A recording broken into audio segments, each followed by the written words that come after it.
Assalamualaikum, selamat siang, salam sejahtera buat teman-teman semua. Alhamdulillah saat ini teman-teman, saya yaitu dapat menghadiri ke salah satu tradisi kebudayaan yang selalu dilaksanakan di salah satu desa yang ada di Kabupaten Kudus. Tradisi ini yaitu yang bernama tradisi Ambyang Maulid yang dilaksanakan setiap tahunnya di Desa Loram Kulon maupun Desa Loram Wetan.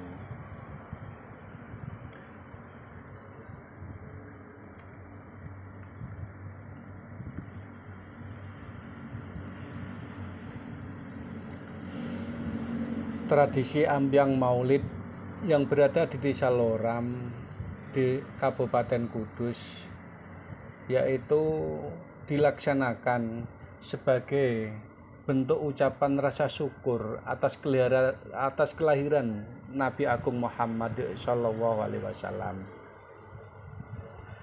karena atas jasa-jasa Rasulullah inilah pada saat itu Rasulullah bisa memberikan contoh suri teladan perilaku yang dapat ditiru masyarakat pada saat itu.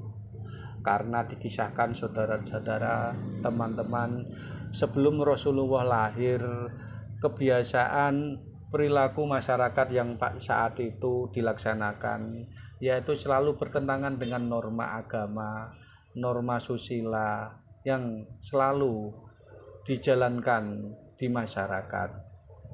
Maka dengan kelahiran Rasulullah Muhammad tersebut akhirnya dapat memberikan sebuah tradisi baru, sebuah contoh yang layak untuk ditiru, yang akhirnya bisa menjadi jembatan sarana untuk berbuat baik dalam menjalani kehidupan di dunia ini.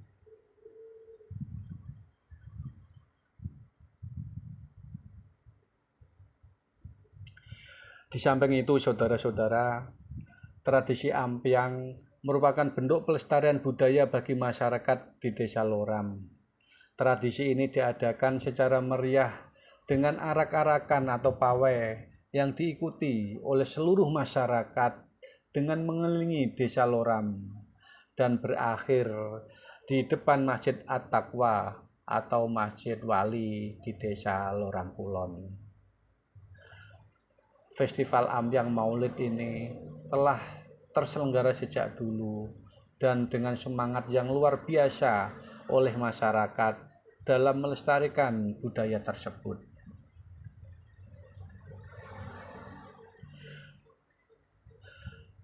Tradisi Ambyang diperingati setiap bulan Rabiul Awal atau bulan Maulud, tepatnya yaitu setiap tanggal 12 untuk memperingati hari kelahiran baginda Rasulullah Muhammad SAW.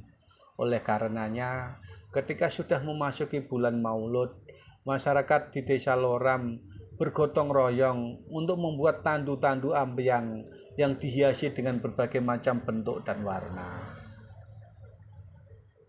Tandu-tandu itu berisikan gunungan nasi kepel sekitar 1,5 meter yang dibungkus dengan menggunakan daun jati. Nasi kepel atau sedekah nasi yang memiliki sejarah panjang yang diwariskan oleh Sultan Hadirin. Masyarakat meyakini dengan sedekah nasi kepel, setiap ada hajat diharapkan bisa mendapat berkah dan kelancaran dari Tuhan Yang Maha Esa. Usai diarak, gunungan nasi kepel tersebut kemudian dibagikan kepada seluruh masyarakat yang menyaksikan kirap. Yang hadir akan saling berebut dan berdesakan untuk mendapatkan sebuah nasi kepel yang sudah didoakan oleh para kiai yang hadir pada saat itu. Gunungan yang dikirap selalu menjadi rebutan bagi masyarakat. Ini menandakan bahwa mereka ingin ngalap berkah Ambyang Maulid sekaligus menjadi pengingat untuk merayakan kelahiran Nabi Agung Muhammad Shallallahu Alaihi Wasallam. Dan tradisi ini juga merupakan cara untuk nguri-uri kebudayaan yang ada di Desa Loram tersebut agar tetap dilestarikan dan jika perlu lebih ditingkatkan lagi potensi wisata ini agar dapat menarik perhatian minat wisatawan lokal maupun nasional. Saudara-saudara, teman-teman yang baik hati, perlu diketahui sejarah Hamyang Maulid ini merupakan perilaku yang dilaksanakan oleh Sultan Hadirin atau yang dikenal dengan Pangeran Thoyib. Beliau adalah putra dari seorang Sultan Mahayat Shah, Raja Aceh pada abad ke-16. Pada saat itu, Raden Thoyib mendalami ilmu agama dengan berkelana ke Champa kuno yang terletak di Cina. Di sana, Raden Thoyib diangkat sebagai anak seorang patih yang bernama Ciwi Guan. Namun saudara-saudara, teman-teman, selesai berkelana belajar ilmu agama di Champa, Raden Thoyib tidak langsung pulang ke Aceh. Ia melanjutkan perjalanannya untuk menambah ilmu pengetahuan dan pergi berlayar hingga sampai ke pesisir Pulau Jawa. Persisnya yaitu Raden Thoyib berhenti di Kadipaten Jepara, yaitu wilayah Jepara yang saat itu dipimpin oleh seorang ratu yang sangat cantik jelita yang berada di bawah kepemimpinan kerajaan Demak yang dipimpin oleh raja yang bernama Sultan Trenggono. Kemudian Raden Thoyib menikah dengan Ratu Kalinyamat pada saat itu. Sejak saat itulah Raden Thoyib oleh masyarakat Jepara disebut sebagai Sultan Hadirin, yang berarti raja yang datang. Hingga suatu ketika pasangan ini setelah menikah bertahun-tahun dan memasuki usia yang cukup senja, belum diberi momongan atau belum mempunyai putra. Akhirnya Ratu Kalinyamat dengan penuh kesadaran, dengan penuh kerelaan menjodohkan suaminya dengan gadis keturunan Sunan Kudus yang bernama Dewi Probobinabar.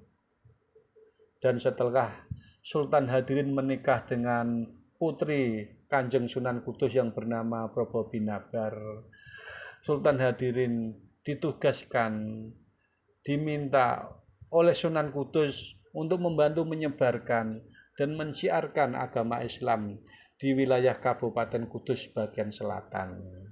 Dan tempat di mana Sultan Hadirin berhenti menyebarkan agama Islam, tempat tersebut yang bernama Desa Loram.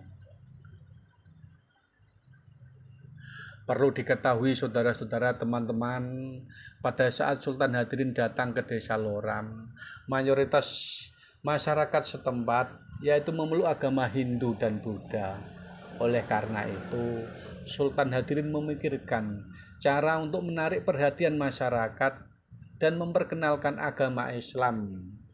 Salah satunya yaitu dengan strategi dakwahnya, yaitu mengenalkan tanggal dan bulan umat Islam, yaitu dengan membuat Hamyang Maulid. Kejadian ini ternyata mendapat antusias dan respon masyarakat yang sangat luar biasa pada saat itu untuk mengikuti kegiatan yang dirintis oleh Sultan Hadirin tersebut.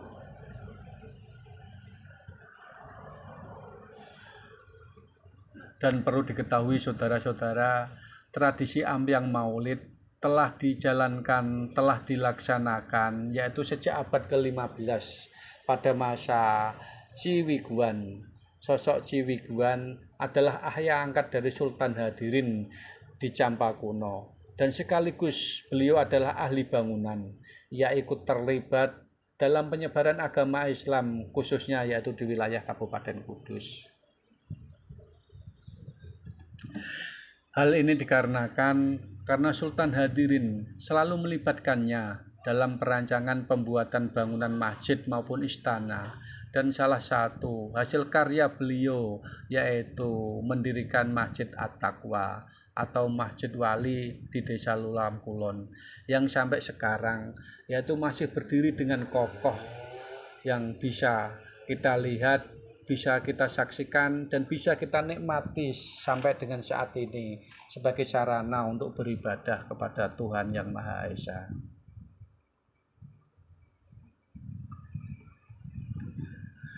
Ambyang Maulid juga memiliki makna yang mendalam bagi masyarakat Desa Loram Kulon. Selain sebagai simbol syiar Islam, Ambyang Maulid juga merupakan ekspresi syukur masyarakat Loram Kulon atas kelahiran Nabi Agung Muhammad SAW. Ambyang Maulid juga merupakan simbol akulturasi budaya Islam dan Hindu yang ada di Desa Loram Kulon. Karena saudara-saudara, teman-teman, di depan Masjid At-Taqwa Desa Loram Kulon tersebut sampai sekarang yaitu berdiri dengan kokoh, yaitu Gapura Padureksan, di mana gapura tersebut merupakan bentuk interiornya, ciri-cirinya yaitu mencerminkan budaya Hindu yang saat itu menjadi agama mayoritas yang dianut oleh masyarakat saat itu. Dan juga perlu diketahui, di samping gapura Padureksan tersebut juga ada simbol Linggayoni yang merupakan simbol bangunan yang berada pada masa kejayaan agama Hindu.